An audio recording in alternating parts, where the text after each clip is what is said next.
Hey, Coach. Good morning. Coach Scott was telling us yesterday that you're doing some live tackling this week and some practice sessions. What do you anticipate that will do in terms of helping the tackling? Well, Jay, we'll have to see. Obviously, we keep searching for answers, and it's a fine balance. You're in the middle of the season, and already have a few starters out and some backups injured. So, but we made the decision, to go full. Just not the whole practice, just a couple of periods, trying to train them to play at more game speed, than just a thud. You try to get that out of thud, but without bringing them down. But sometimes, it's those last 2 or 3 inches of a tackle that makes it or misses it. And if you don't practice it, obviously, normally you practice it more in spring and early in fall camp. But we just gotta find a way to try to improve it. Doesn't guarantee anything. It's just we try to find a way to improve it. And one more thing for me, if I could, your secondary, obviously you got a lot of injuries back there. Are you having to really step up your training for some younger players and get them ready more quickly than you would have anticipated? Yeah, there's a few kids that'll play this weekend. We had no idea would be playing, 3 weeks ago. They should be down there on the scout team getting better and just learning and growing and getting stronger. And so yeah, you got to get them on an accelerated course with limited amount of reps during the week. And, you got to manage the game. You got to call and manage the game with what the skill set allows you to do as a coordinator to try to win. So that's the challenge part of it, and that's what we as coaches have to do. Have to step up and meet the challenge. Thank you.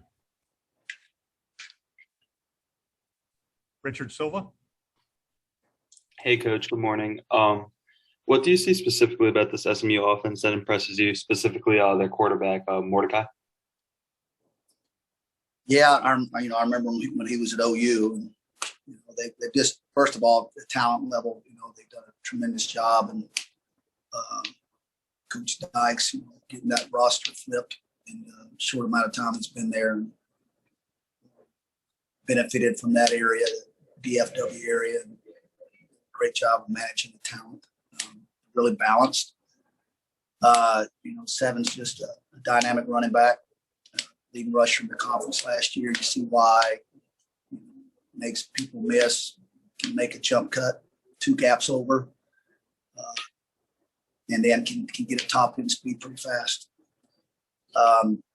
Big, thick fullback, big, huge tight ends, another OU transfer tight end, and then explosive receiver. So just balance, seniors all across the offensive line. So there's a reason they're fifth in the nation. There's a reason they're executing at a high level right now. Very confident. So when they get in that rhythm, as you saw against TCU, they get in their rhythm, and you don't get them off rhythm at all. Then they've gained a lot of yardage, put a lot of points on the board.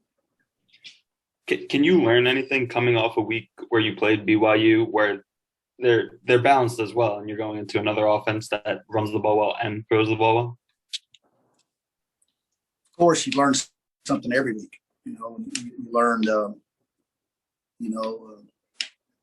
Technique here, a missed tackle here, how close it could have been. And then, again, cannot give up explosive plays, especially early in the game. You learn about pursuit angles and on your feet through on tackles and wrapping up, and work it like a dog. You work it till,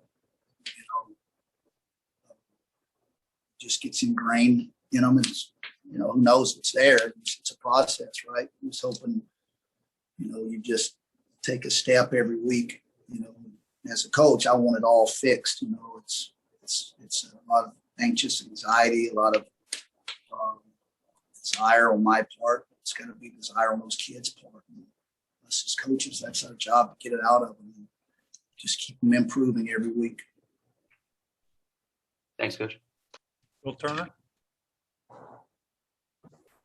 Good morning, Coach. It seems like some of the issues that you guys have had on the back end is against play action. I know you guys are obviously hurting back there defensively on the back end, but, for those guys that are just kind of maybe a step behind on those play action plays, is there something that you could do to maybe keep them from biting and getting a step behind? Is it a vision thing for them, or, what can those guys do to improve in that aspect? Well, if you're the deep balls you're talking about, the guys that had eyes on those receivers and doing that wasn't a play action deal. They have nothing to do with the run pass read. That can happen with linebackers sometimes, but that will affect your underneath coverage more. So it's not a play action deal with those guys. It's a technique deal. It's a depth issue deal, and it's a speed burst deal. So trust me, I've analyzed it to the nth degree. We put them in those situations. I put them in those situations a lot this week. So got to eliminate that. Right? Let's make somebody earn it. Get them down there close. The field shrinks. We competed better, of course, when it's gotten inside the 20. A lot of the space is reduced. The windows are reduced. And obviously, the threat of the deep ball isn't there. Got to fix it.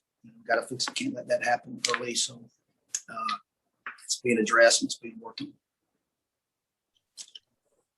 Joey Johnston. Sorry. Oh, go ahead, Will. If you got to follow up, go ahead. Yeah, I got one more. There was the one time you guys were really able to get off the field in that first half. I think Smoke made initial contact on a ball carrier, and then Brock Nichols came in and cleaned up after the guy kind of bounced off of Smoke. For you guys, if there is a missed tackle, just how important is it to get other guys to the football to support that, to keep a team from picking up a first down off of a the initial contact? Right, and that play had happened. You probably saw 4 or 5 others. Might not have all been third downs, but second 8s and 7 were a check down of 5 yards. Right? Is that a 5-yard gain, right, or does that turn into a 12-yard gain? There's too many times that's happened. So, yeah, you just watch college football. There's a lot of people, that miss tackles, but you get great pursuit angles, and you don't want to miss a tackle. Period. You love to stone them where they're at. These guys are pretty good too. They get the ball in space, and they got a lot of space. So you have to reduce the space. How do you reduce the space? By, that second, third guy, not assuming that a play is going to be made. You assume that I've got to be the guy that makes the play, and I'm 10 yards away. You preach that mentality, you demand that mentality. So all of a sudden there is, a guy that shakes you and moves you, but you made him break down. You created him to go lateral at least. Now, where's that bicep? Where's the help coming from? So, again, we just address it every week and put in those situations in practice, drill work, tackle full now. And just, proof's going to be on Saturday. Just see some improvement, So, but that's, it's a great observation. Joey Johnston. Coach, when a team Lost it. Yeah, Joey. Yeah, go ahead. Can you hear me now? Yep. Okay, sorry. Yeah, seems like when you see teams get into a winning rhythm, the defense often complements the offense and vice versa. For example, the defense takes the ball away and puts the offense in good position. In the second half of BYU, when you guys had a lot of success, obviously the offense's ability to control the ball gave you guys some rest, and you weren't under constant pressure. And obviously, you'd love to have the rhythm that way. But how big was that to just have that kind of a rhythm finally to a game where you weren't under just constant pressure and you could kind of gather yourself on defense? Yeah, the first thing I did after the game, I threw my play sheet in the locker, anger and all. I went right to the offensive side of the locker room. And I walked around, I looked at all the guys, I said, you guys did a tremendous job. Don't know if I've ever been around seeing offense take over a game like they did in the second half. They did, they did what we needed to do to win that game. They did. They gave us the chance. So, kept us off the field, with our depth issues. That gave us a chance. That did. So we eliminate those explosive plays early and keep it close, and our offense takes over a game like that. Should win the game. So again, it's always looking in the mirror, and it starts with me. So I've got to find a way to get that fixed. But they did a tremendous job, and they managed it the best in an excellent way. Not the best they could. I don't know if anybody could have done that any better in the nation than what our offense did that second half. Thanks. Any questions for Coach this morning? Okay, thank you. We'll get Coach Weiss in. Appreciate it, Coach. Thanks, Coach.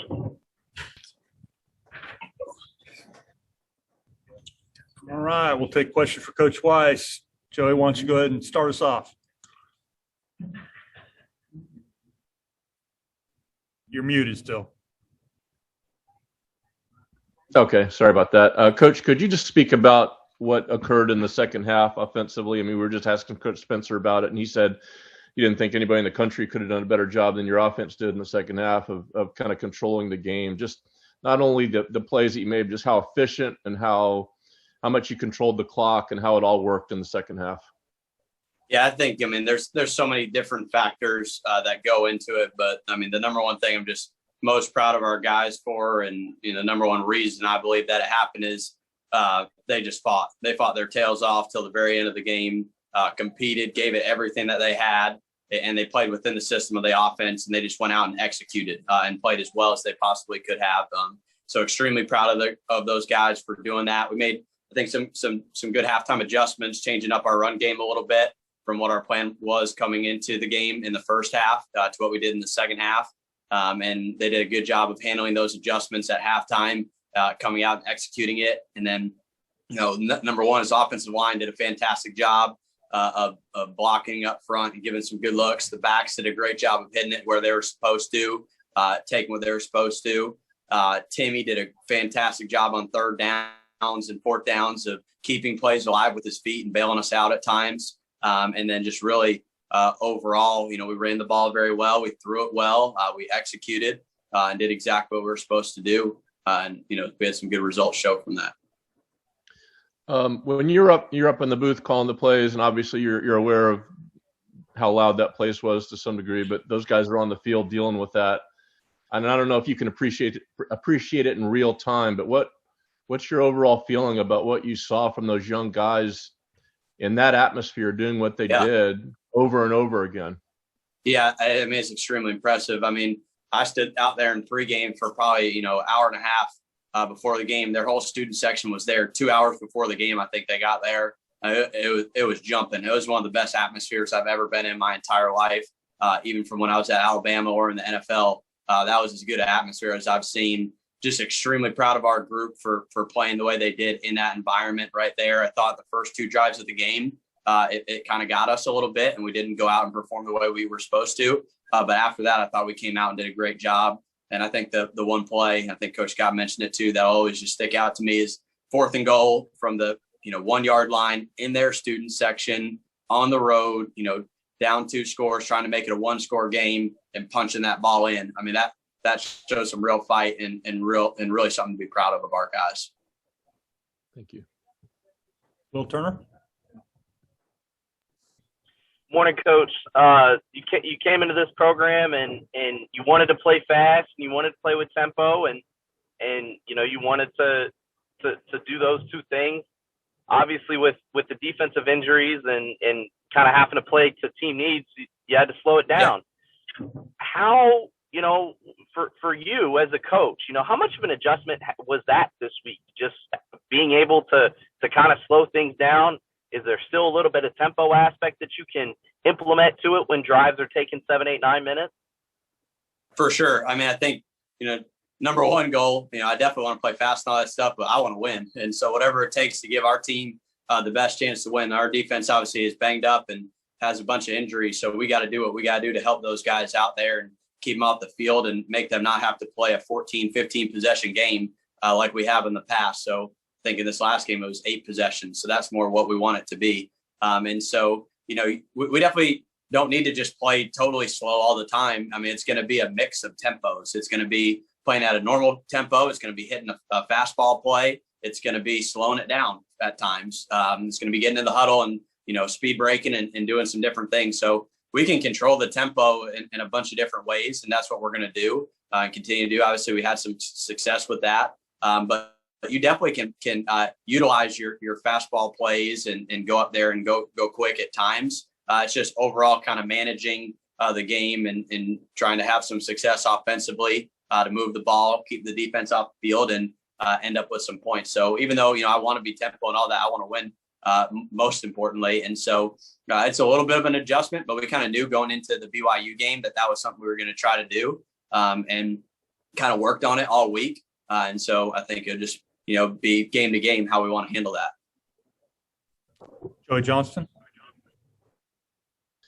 Coach, when it got to be a 1-score game, you tried the onside kick and it didn't make it, and then they ran out the clock, and you were in a situation where you didn't have any timeouts, so that kind of led to the onside kick decision. But yep. In terms of the timeouts, I know it was extremely loud. You're playing with a young quarterback. Were there communication issues? What was the circumstances of kind of having to burn those timeouts in those situations? Do you recall kind of, and can it get better? Yeah, we definitely can improve that. There's three totally different situations for each of the timeouts, and so it kind of just varied situation to situation. But overall, we got to do a better job just kind of handling the environment. And those 3 timeouts really when the environment kind of got to us a little bit, and we had a communication issue on what the signal was and what the play is and all that stuff right there. So we talked to our offense guys about that. Is we got to do a better job of getting the call and getting things lined up so that we don't have to waste the timeout so that we can keep those at the end of the game. So that's 100% something that we can improve on going forward. And also, Demarcus Gregory emerged. He made some big plays. Do you anticipate him being a pretty key guy for you the rest of the way? Absolutely. I think, we ran 75 plays, I believe, in the game. And so, when you play 75 plays, your starters aren't going to be able to play, every single play. And so, having that combination of Weaver and DeMarc 1-2 punch is a really good one where I don't have to really change my mentality as a play caller. We got a lot of plays designed to go to that position. And so seeing him step up the way that he did in a really big time atmosphere is extremely encouraging and makes me very confident to go back to him in the future, and knowing that both those guys can play a whole bunch, and it doesn't matter which one's in, we'll go target them. Will Turner. This might be more of a baseball terminology, but when Timmy is back there and trying to look for a read or makes the decision to scramble, does he have the green light to be able to scramble whenever he needs to, or is there kind of maybe some control that you try and have over him in those situations? I think Timmy does such a good job of bailing us out on some of that stuff, as you guys saw. The biggest thing that we harp on him is when you can get your completions, take your completions, because you're going to have those plays where, it's either design quarterback run, it's a zone read, it's a power read, or it's a scramble opportunity where he could throw the ball down the field or take off and run. So really what he's doing is he's trying to go through his progression, take what the defense gives him. But if he feels it where there's an opportunity where he can take off and get yards, he's got the green light to do that. And then, hey, there are a few times in that game where they had things covered up pretty well, and he just bailed us out and was able to stay on the run and keep things alive and get first downs. And that's just an element offensively that's extremely advantageous to have, that when things do break down, you can actually get a bigger play than if it would have worked out and you got the look that you anticipated originally. And then one more follow-up for me, Jaron obviously was money inside of the 10-yard line, but really we got a chance to see his ability between the 10-yard lines and some of the things that he was able to do, carrying the ball 26 times. What did you see from Jaron and what he did well within your offense on Saturday night? I think what he does well is that he just finishes runs going forward. And so like I talked about before, we needed that going into this season. We needed a bigger back who can you can call inside zone, and he's getting hit at 2 yards and it's a 6-yard gain. And that happened a bunch where he's getting hit and it's an arm tackle, and he's gaining 5 yards, he's gaining 6 yards, and just taking what they give you. So he's definitely a guy we're going to keep coming back to. And once again, another guy who handled the moment well. He was ready for it, he wanted it, and just he ran hard, and it was a tough dude to tackle. So I think he continues to see things well. He's got great vision, he's got great feet, and he falls forward for yards. And so he's just got to keep keeping that mindset as we go out and practice, and be the guy and someone that we can hand the ball off to 25 times a game. Joey Johnston. Before the season, it looked like the offensive line would be a unit you'd rely on just because so much experience coming back. They play the game at BYU. They get no pre-snap penalties, which is almost incredible. You've got 2 of those guys who are captains now. They look like they have a rhythm, they have confidence, and they love to lead. So is this a thing where these are the guys you want to follow? These are the important guys to get things moving for the offense? Absolutely. I think, we were kind of saying it after the first 2 games of the season, after the NC State and Florida game, that we were doing some good stuff running the football and pass protection wise, and it maybe didn't show in the stat sheet. And so, we kind of were saying that, hey, after those first 2 games, we're just watching the tape and evaluating it and seeing some good stuff being done up front. And that's why we kind of made that decision, going into the 3rd game of the season. Hey, we got to come out and establish the run game. And that's exactly, I think, what we've done the last 2 games is come out, be able to run the football effectively. And then as, Timmy gets more and more confident, we bring that passing game along with him. And I think that'll continue to grow. And I just want to continue to see progress. But yes, that offensive line is the group that leads us. Very old group. They know exactly what they're doing. They get us in the right calls, and that's someone we can hang our hat on. Is this I know you've been around different offenses, different offensive lines, but what do you make of the tenor of these guys, their attitude, how they work together, what kind of guys they are? Is this kind of a fit right in with a group that's going to be able to get things done together and be tough and all that? Absolutely. I think they have everything that you want when we see him. I think Brad, he makes the right call 97, 98% of the time. I think there's been about maybe three clips the entire season where we would have ID'd it differently than he did. So that guy is on it. And there's ones that he gets right that maybe we wouldn't. So number one, when you have a center that can do that, it just makes you so much more multiple and able to do so many more different things. And then, we got power up front, we got athleticism, we got some different skill sets. And I think they're just going to keep improving each and every week and continue to get better. Thank you. All right. Any other questions for Coach this morning? All right. Thank you very much.